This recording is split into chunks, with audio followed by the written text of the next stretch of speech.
Chancellor Boyce, and greetings and salutations to the class of 2026. There are a lot of you. I don't think I was intellectually prepared for the scope of your presence. So if you feel a smidge anxious, rest assured that you are not alone. Thank you for being here with us, and thank you for reading the Anthropocene Reviewed, or if you are the kind of first-year college student I was, thank you for spending a few minutes of the previous evening quickly perusing the Anthropocene Reviewed. I have to confess that I am a little bit unstuck in time at the moment. The last time I was in Oxford was March of 2005, a few days after the publication of my first novel, Looking for Alaska.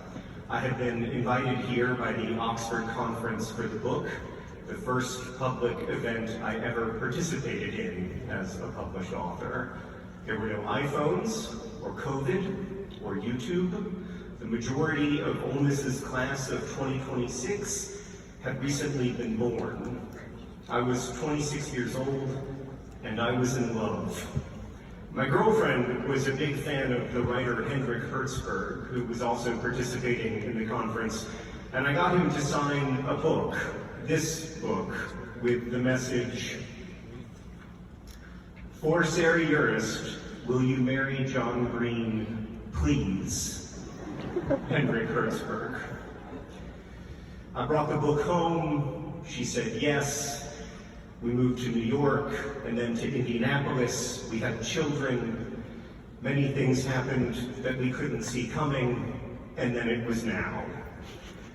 And so I'm a little bit in 2022, and a little bit in 2005, and also a little bit in 1994, because one of my dearest friends from high school, Chip Duncan, now teaches at Ole Miss.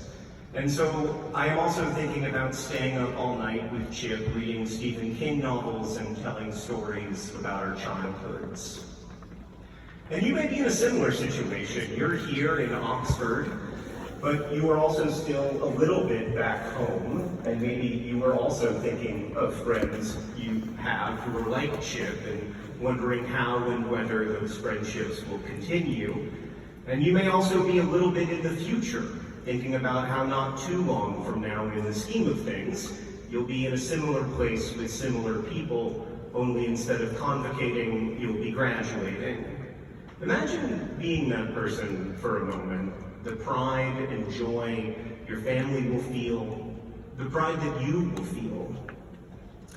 And now, I will let you in on a little secret, which is that you already have much to be proud of.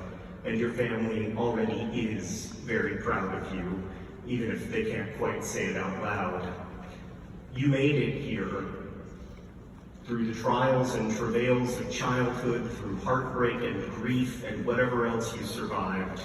And I do not want this occasion to pass without someone saying what you deserve to hear, which is that you've done well, and it has not been easy to get here, and I am proud of you. The people who know and love you best are also proud of you, by the way, although their good manners may prevent them from acknowledging as much. All right, so we've reached the advice portion of the program. Unfortunately, this is a stated requirement of convocation addresses. In general, I think that advice is hugely overrated. You will figure out how to live, and you do not need my help in that endeavor. But given the occasion, I feel obligated to offer one piece of advice, and here it is. When I began college, I often felt overwhelmed and unqualified and doomed to failure. I was not a good student in high school and not a particularly good student in college. And at some point, deep in these feelings, I emailed my best friend from high school, Todd, who you may have read about in the Academic Decathlon chapter of the Anthropocene Reviewed. And I told Todd that I was lonely and worried I couldn't hack it academically. The plaintive email I wrote him was at least 1,000 words long, and he replied with 2 sentences, which I would like to share with you now. Jesus Christ, Green, we're not talking about becoming an astronaut.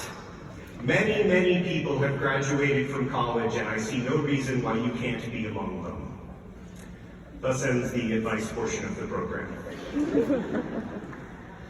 So the thesis of my book, The Anthropocene Reviewed, is, I guess, that everything is interesting if you pay enough attention to it. Now, I want to be clear that in referring to attention, I am not referring to it in the sense of focusing or focusing without distraction or anything like that. By attention, I only mean our consciousness itself and where we direct it. I mean, for lack of a better word, when I refer to your attention, I am referring to your soul. I think whatever we pour our soul into is interesting, and I wrote the book to try to notice where I am pouring out my soul. This kind of attention, what we orient ourselves toward and give ourselves to, is quite valuable, which is why TikTok made $20 billion last year, not by manufacturing refrigerators or selling insurance, but by capturing human attention. What you do with your moments of attention, when taken together, will be known as your life. Who and what did you care about? Who and what did you focus your time on?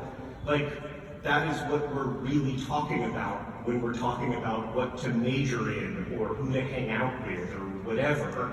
You're really thinking about what you're going to do with what Mary Oliver called your one wild and precious life. And that's what learning ultimately is. Learning is the application of attention, of your soul stuff. Some of you will apply your attention to English literature and learn how Mississippi's own Eudora Welty used enclosed spaces to reflect the enclosed interiors of human consciousness. Some of you will apply your attention to learning how businesses grow, or how human communities organize themselves politically, or how galaxies form. And one of the great joys and challenges of college is that you can apply your attention to several things at once, so that you can, in the same week, apply your attention both to astrophysics and poetry, both to finance and anthropology. But wait, you say, college is not about classes. College is about friendships and parties and football games, and yes, fair enough. But that is also the application of your attention. Deepening relationships, whether with people or sports or whatever, requires conscious presence and lots of it. What is love except a mutual generosity of attention? And so that's how I started out the book, by trying to notice the places both within and without where my particular consciousness ran up against the big forces of my world. And through 3.5 years of writing it, I guess I learned some stuff about Staphylococcus aureus and how grocery stores came to exist.